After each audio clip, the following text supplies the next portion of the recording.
Yo guys, this is Jared, aka the SAINTofSINS on Xbox Live, bringing you another edition of MLB Thoughts. Last time out, I spent a considerable amount of time talking about how I see the American League East shaping up to end the season, but I never really touched on the topic of what players best suit these playoff contenders. Since that time, a few important factors happened, but nothing dramatic that has me second guessing what I said in the last edition. The Red Sox lost David Ortiz to the disabled list after finally getting back both Jacoby Ellsbury and Carl Crawford. While they won 4 of their last 7 games, it's still not enough for me to buy them as having new life in the second half.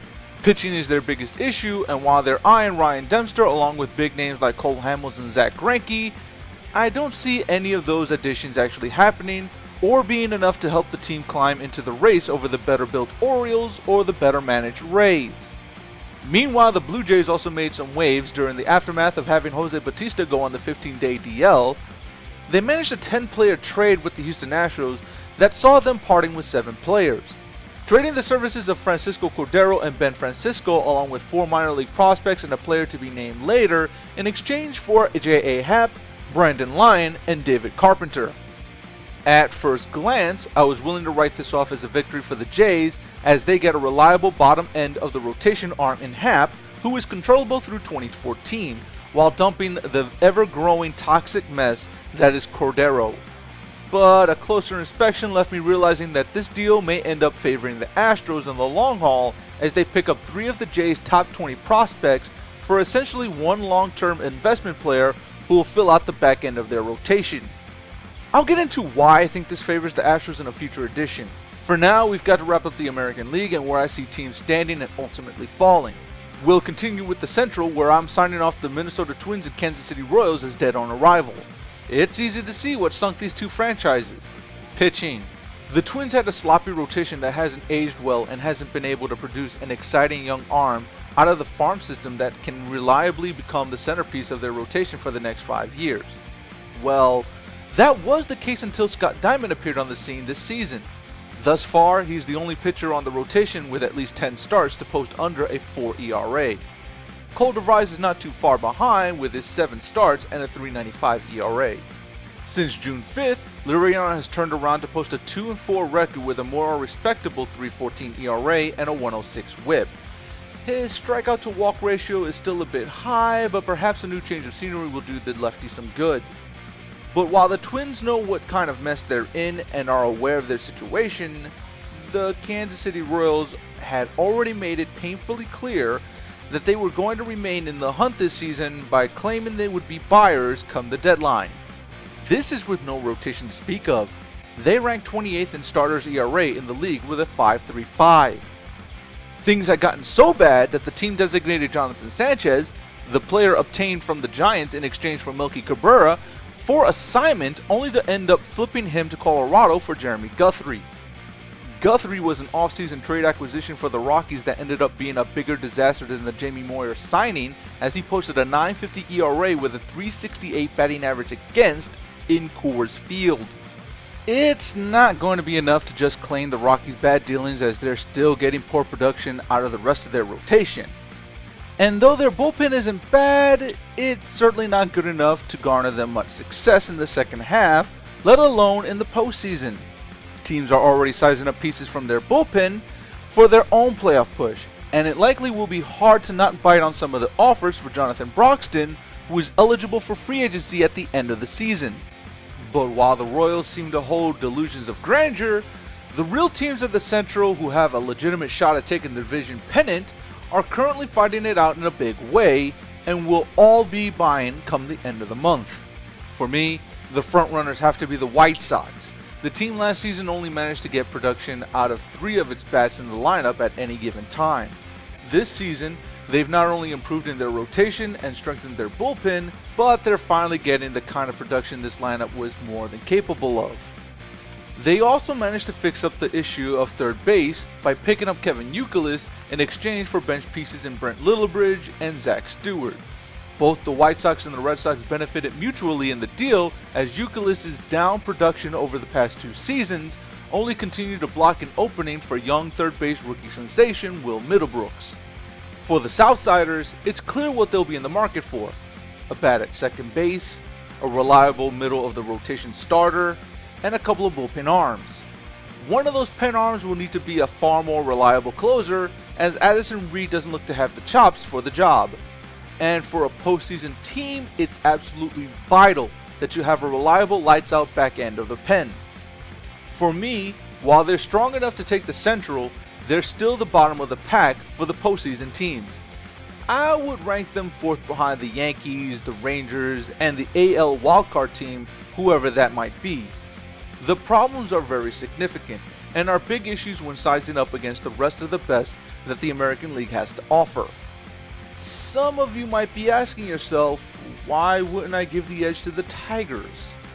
To me, they walked into the season the same team that ended last season struggling against the Rangers in the ALCS, but have stumbled the entire season and have made it look painful.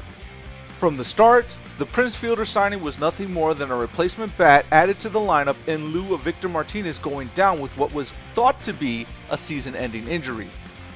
They hadn't gained anything offensively from this signing, but that seems to be changing as Martinez is being talked about as possibly returning in August.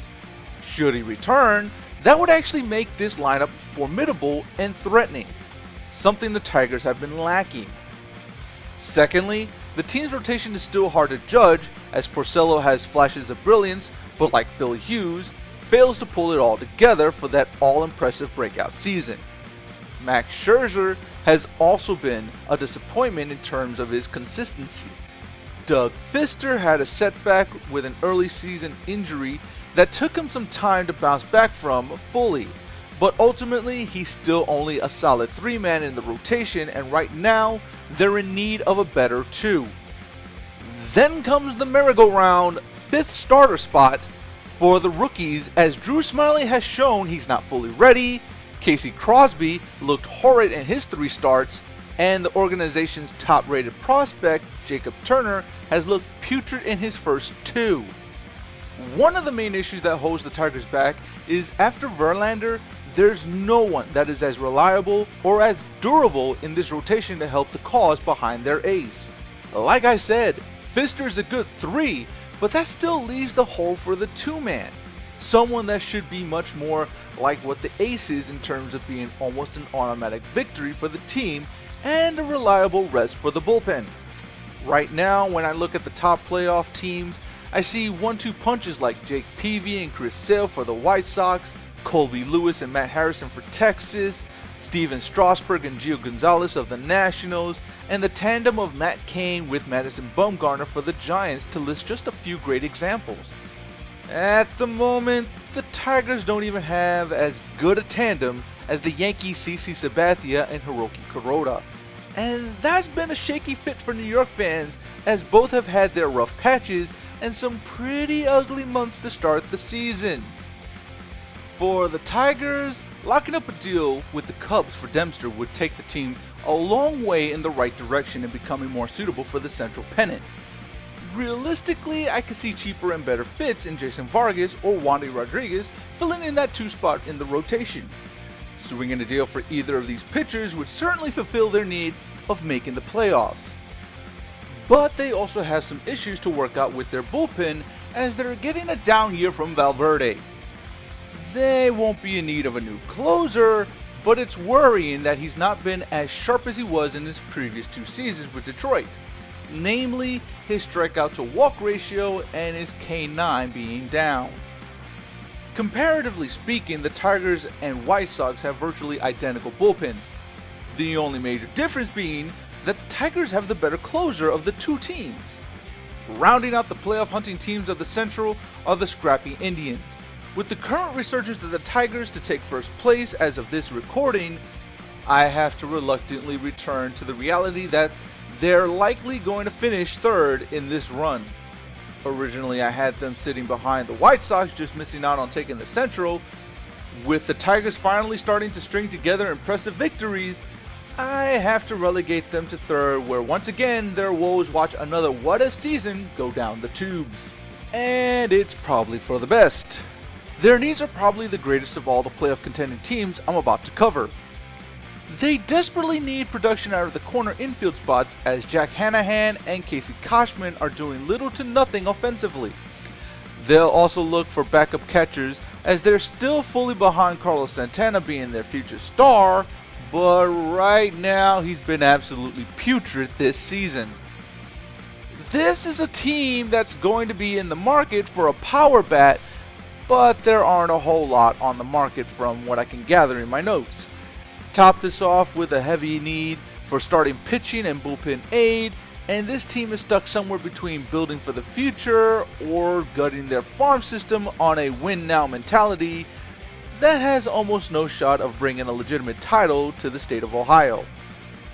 Their rotation ranks 27th in the league in ERA, 27th in batting average against, 15th in run support, 14th in quality starts, and 30th in walks.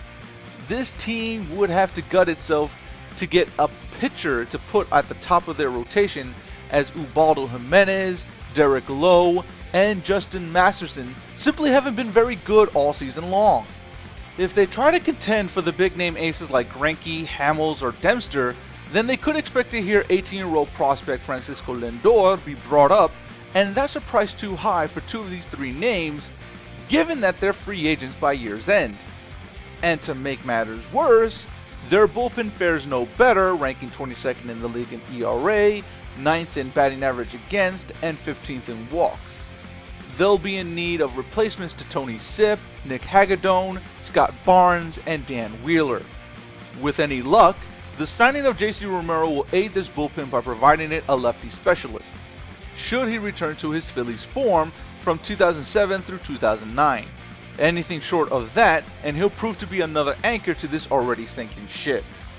Honestly, with the shape they're in, they should try and sell more than they buy to try and clear up the books so they can maneuver offseason signings to strengthen their bullpen. Dumping Casey Koshman to a contender as a backup first baseman would be the first of many moves I would encourage, as I feel he's far more valuable than what his numbers are showing. But in the end, the Indians will likely try to salvage the season as best they can by being passive buyers if the price tag on Cole Hamels gets too rich for their blood. And with so much time spent talking about the AL Central, we'll have to cut this video here. I'll be back to talk about the West before we move on to the National League. But for now, that's going to do it for this edition of MLB Thoughts. I will see you guys later. Peace.